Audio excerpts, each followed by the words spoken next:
hasta la actualidad. Todos son puros ítems, todo lo que iba sucediendo hasta la actualidad. Y en cuanto más o menos, más o menos el progreso de la colonia en la parte económica, ese progreso se da más que todo a partir de 1948. 48. ¿Cómo se dieron cuenta las personas, los colomieros, que podían vivir del turismo? ¿Cuándo se dan cuenta? Ya vamos a llegar ahí. Excelente. No quiero saltar la otra parte. Claro, claro, claro. En la parte económica, por lo menos en 1948, llegaron los primeros días a la colonia.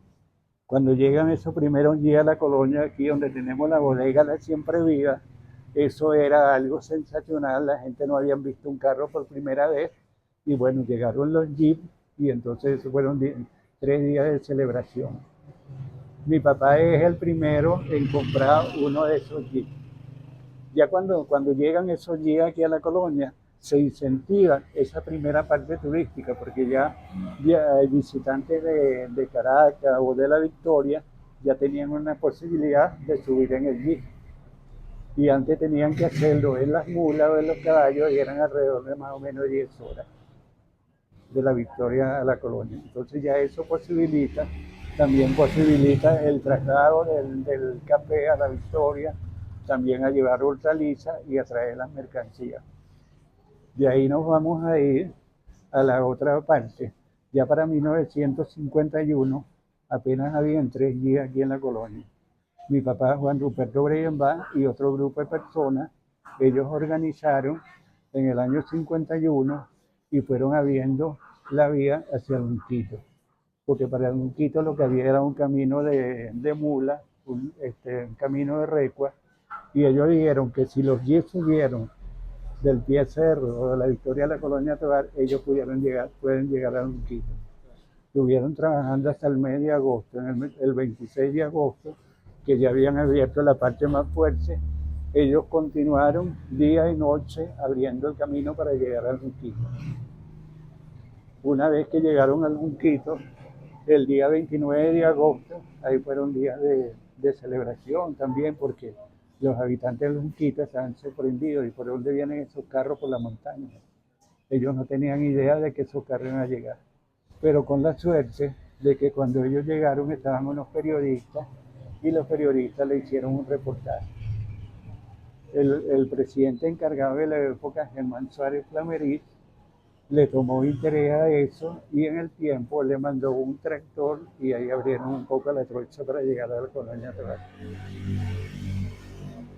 Luego, en 1964, ya se concluyen las vías asfaltadas de Caracas a la colonia Tovar. ¿Qué pasa? En ese momento que se da eso, concluidas las vías asfaltadas, se declara la colonia Tovar como zona turística. ¿Por qué se declara como zona turística? Para que se mantuvieran las tradiciones y costumbres, y los hoteles y las casas se hicieran de acuerdo a la fachada. Bueno, ahí se da el inicio al turismo en la colonia Tovar, porque ya cuando ya tienes una vía para venir de Caracas a la colonia, ya es más fácil el acceso. Entonces empezaron a venir los habitantes de Caracas, los turistas, de los estados centrales, y ahí se da inicio a la colonia Tovar.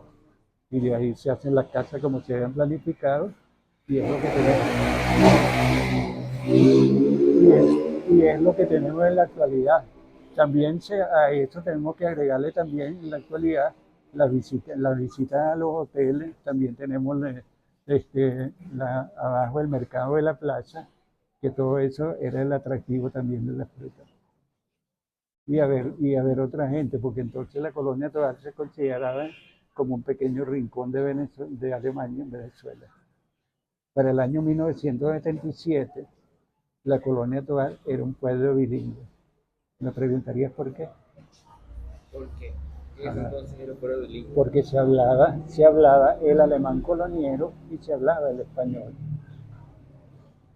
Pero ya transcurrido tantos años, se ha ido perdiendo un poco el alemán coloniero.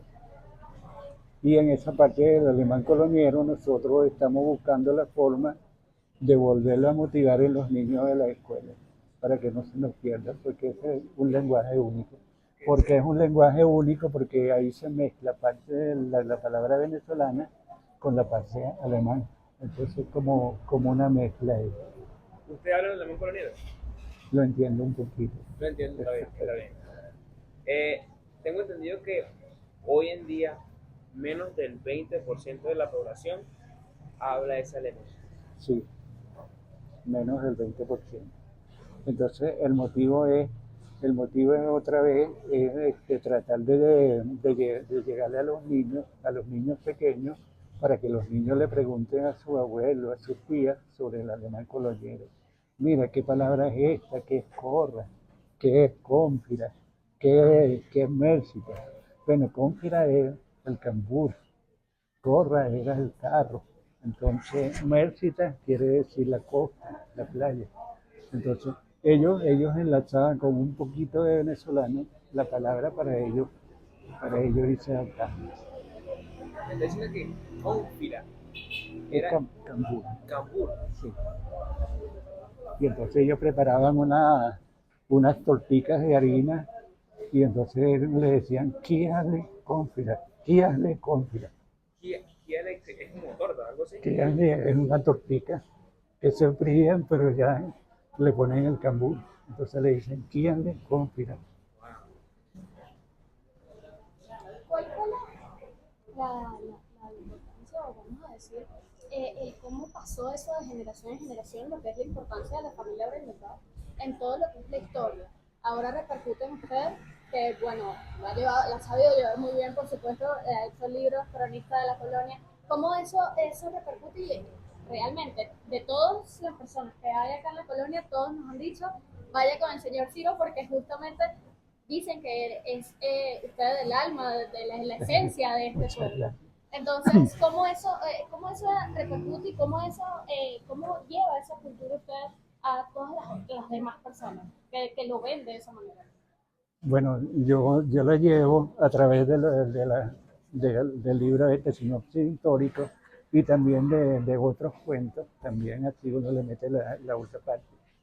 Pero también te quiero decir que para el año 1938, la revista Élite hizo una publicación del periodista Julián Padrón, y Julián Padrón hace una visita aquí a la Colonia Tovar, y Julián Padrón dice que es lamentable que la Colonia Tovar se tenga al margen de Venezuela.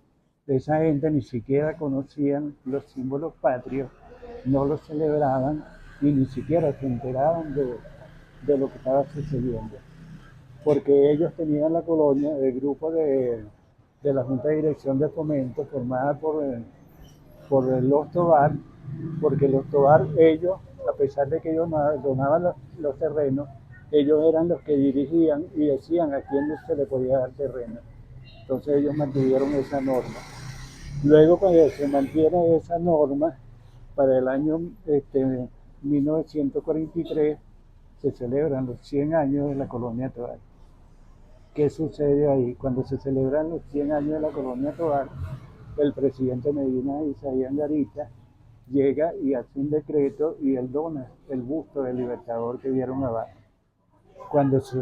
Cuando él dona ese, y con el decreto, la Colonia Tovar entra a formar parte de un pueblo de Venezuela. Antes era como un pueblito rural que no tenía significancia. ¿Por qué entra a formar un pueblo de Venezuela? Porque se eligen las autoridades, el juez, el prefecto, la policía, se eligen como debe ser. Entonces ahí se reconoce la Colonia Tovar como un pueblo de Venezuela. Luego, entre las otras partes, bueno, hay el grupo aquí de las Cróceles que tienen las danzas, no sé si han hablado con ellas, un grupito de abuelas que ellas se visten con sus trajecitos típicos y siempre hacen baile abajo de la iglesia. Ahora también me preguntaría por qué se llama el joropo coloniero. Joropo coloniero. Ajá. ¿De dónde sale el joropo ¿De coloniero? dónde salió? Ok. En vista, esta, la casa que está ahí enfrente, la antigua, esa era la casa de mi bisabuelo Guillermo Ruz. La parte de acá la bodega también de Guillermo Ruz. ¿Qué sucede? Cuando ellos hicieron el círculo, que ellos no querían que se cruzara la raza,